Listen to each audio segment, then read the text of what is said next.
I have a question for you folks this morning. And don't think about this too much. It's a very simple question, and I'd like for you to raise your hand if you can. How many of you like to be surprised? Okay, how many of you do not like to be surprised? There are those, and I figured there would be some. Now, I'm not going to read too much into this. I'm not going to go into why we do or we do not like to be surprised.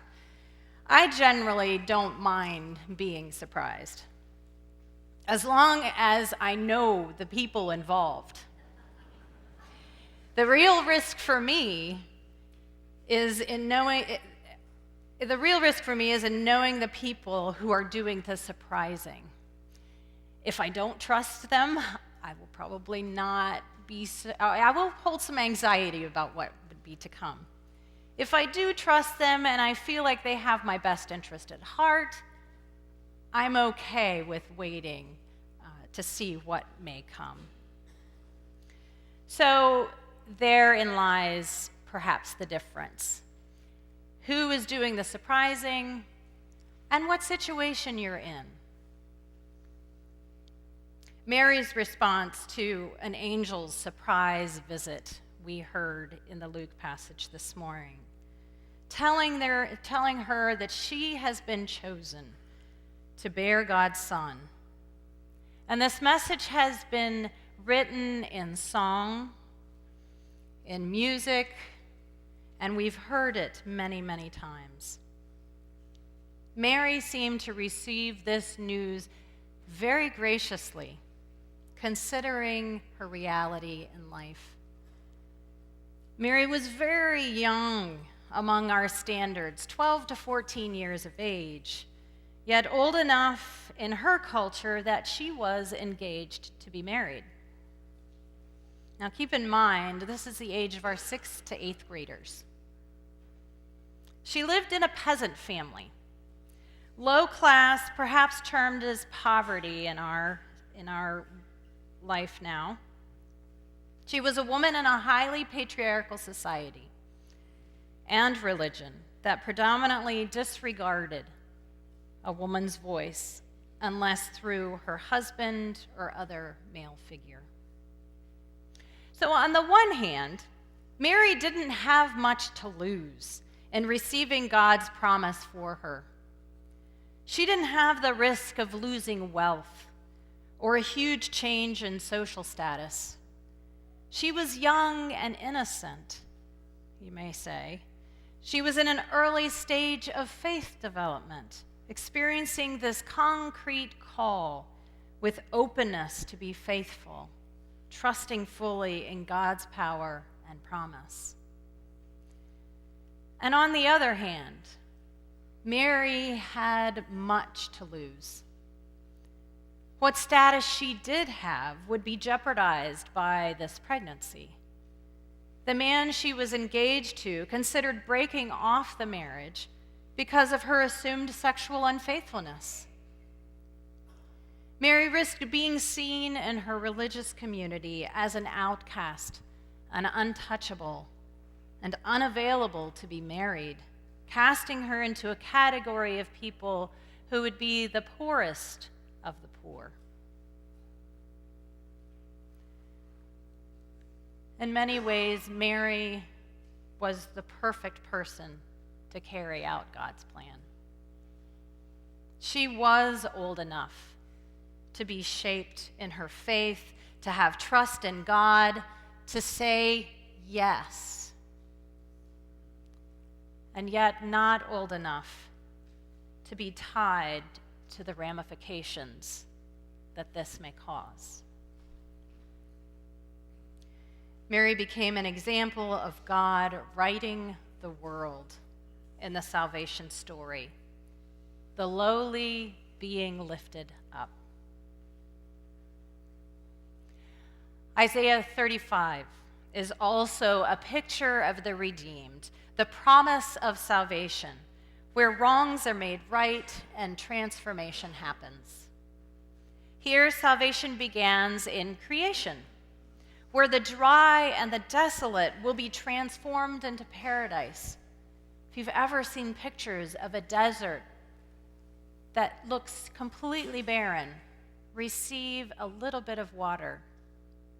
Just with that amount of water springs life of green, of a myriad of colors. Then in verse 3, the voice seems to move from creation to people, confronting fear with a promise of God's vengeance and terrible recompense, as translated in the NRSV. These are powerful words. So I had to go do some digging to understand what this vengeance and terrible recompense really meant. So in Hebrew, the Hebrew meaning for vengeance here is retribution that brings liberation to the oppressed, freedom from a situation of need, and the restoration of justice. In other words, God's vengeance could be translated into our understanding of restorative justice. The Hebrew for God's terrible recompense means God's response or God's dealing. This picture of salvation says to people in the weakness, be strong, even in your feeling of being weak. For God is present, working for a just restoration.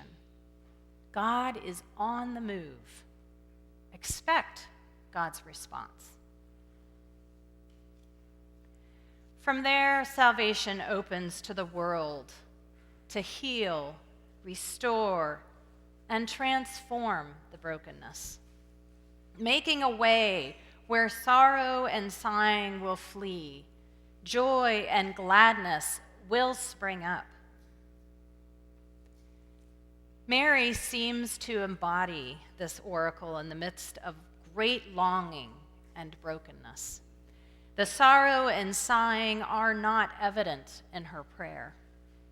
Joy and gladness bubble up instead.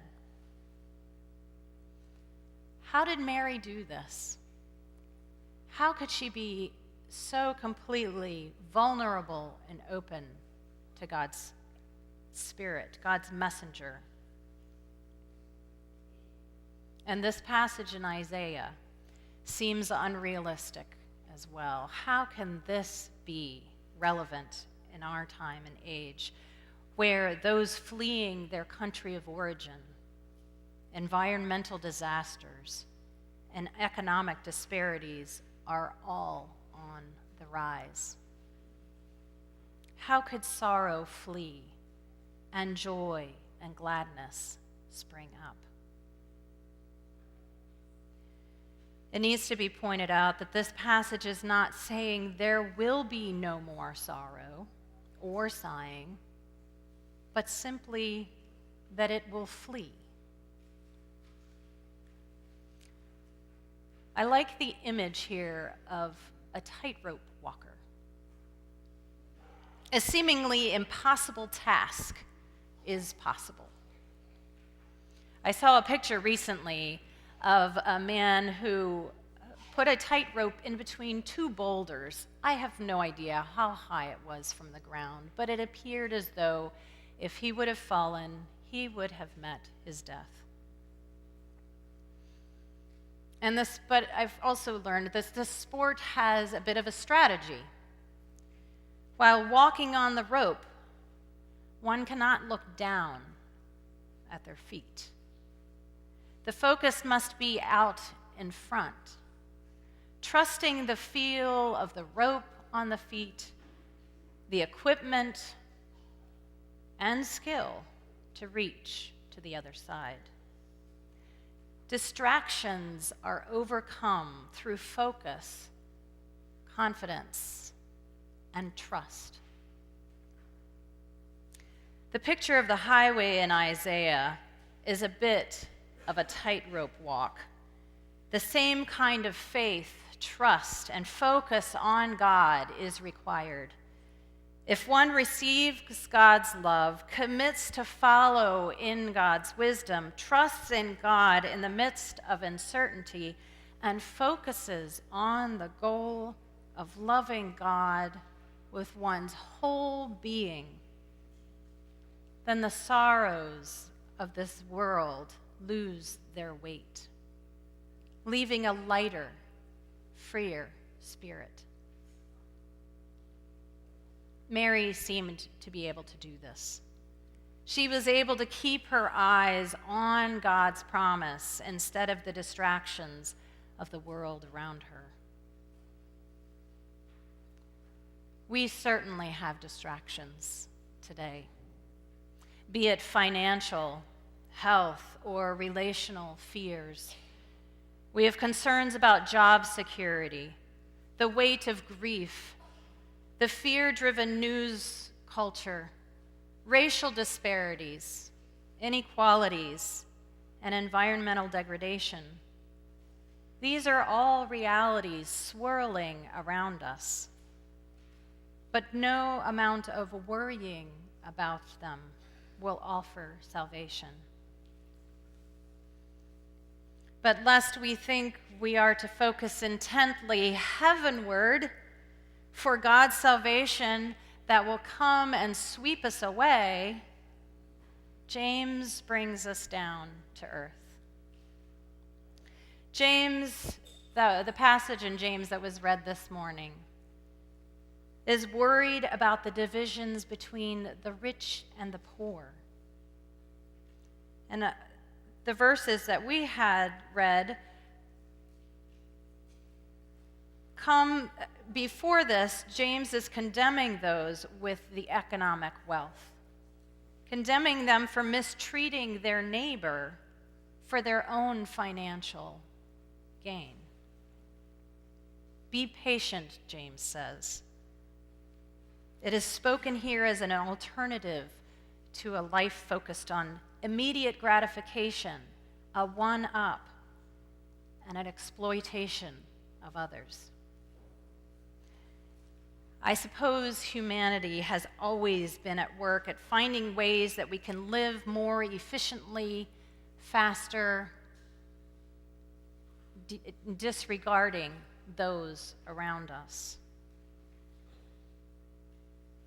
We live in a time where immediate self-gratification is seen as a right and not a privilege.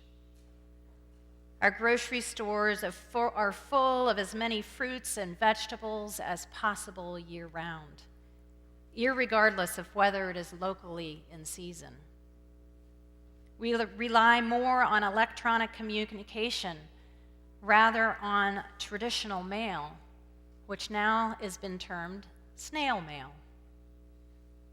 We need cars in order to get from one place to the next as fast as possible, and we know the routes to get us there fast, too. We're gluttons for oil and coal, which transport us, our food, and our electricity. Technological advances can be celebrated for sure, but we also need to view the outlying costs to our bodies, to the environment, to our societies, to our communities, where there are inequalities in many different ways in the distribution of goods. James's word on patience includes the capacity to make different decisions based on how our neighbors will be affected, rather than simply measuring our own convenience or comfort. This is a very different way to think. How does seeking the cheapest price for our goods affect our local businesses that attempt to offer the same goods at a fair wage? How does buying strawberries in winter drive a food economy which encourages food inequalities? How do our clothing choices affect those who make them? Thinking in this way considers not only our well-being, but the well-being of our neighbors, be it local or around the world. James's patience is a matter of justice for those less fortunate. He speaks to a community, expecting that the work is not just done individually, but communally, together. Strengthening of hearts comes as the community lives and witnesses together, keeping one another honest, hearing one another's confessions, sharing with one another in patience and hope, grounded in faith in God. Once Mary received her promise from God, she did not stay put, but rather went to her aunt Elizabeth to live for a few months. The patience James talks about calls for an active waiting, not a waiting in which one sits idly by. Sojourner Truth is an example of this active waiting, as she was an activist for racial justice during the slavery era. She was of lowly estate, like Mary, a black, illiterate, low-income woman speaking to a white, rich, and educated crowd to bring about change. At an anti-slavery rally in Ohio, a white man walked up to her after she spoke and said, "Old woman, do you think that your talk about slavery does any good? Do you suppose people care what you say? Why, I don't care any more for your talk than I do for the bite of a flea." Sojourner, in all her wisdom, responded, "Perhaps not, but the Lord willing, I'll keep you scratching." Sojourner spoke from an inner freedom, grounded in faith, that allowed her to be freed from the racial prejudice and inequalities she faced. She spoke from a joy that was not apparent in the world she lived. Mary, too, spoke from an inner freedom, grounded in faith, that allowed her to be freed from the racial prejudice, or from the social and religious prejudice and expectations, leaving her open to receiving God's call for her. I was at the coffee house here on Friday night and heard again Christopher and Maria Clymer-Kurtz's song, "Solemn Stillness," which I am excited to say is going to be included in our new hymnal. And I asked for the lyrics because I felt like it encapsulated the scriptures that we had this morning and the message. So hear these lyrics. Solemn stillness, weary streets strain to grasp the sound. In the quiet breathes an anthem over dark and thorny ground. Rocks and plains repeat the echo.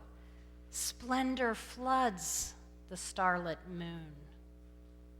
We are wonders, blessed wonders, singing joy to the world. We are shepherds in the fields, watching in the night. We are mortals, we are bearers, searching for a perfect light. Hurry, hurry, sing the glory, bring the gold and bitter myrrh of our carols. Hallelujah, hallelujah, joy to the world. Crushing fears are met with joy. Sorrow's curse is torn. Hear the music. Fling your load down and unbend your tired form. These bright hours circle round us. Let the gentle wings unfurl. Swift and sweetly down the roadside, singing joy to the world.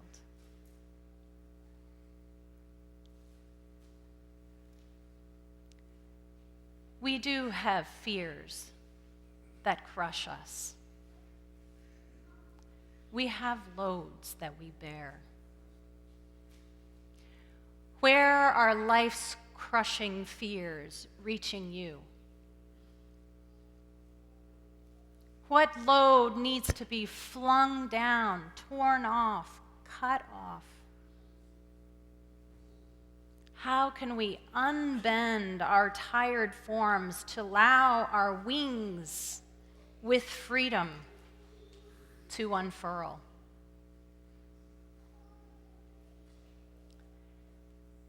Mary is a blessed reminder of this freedom.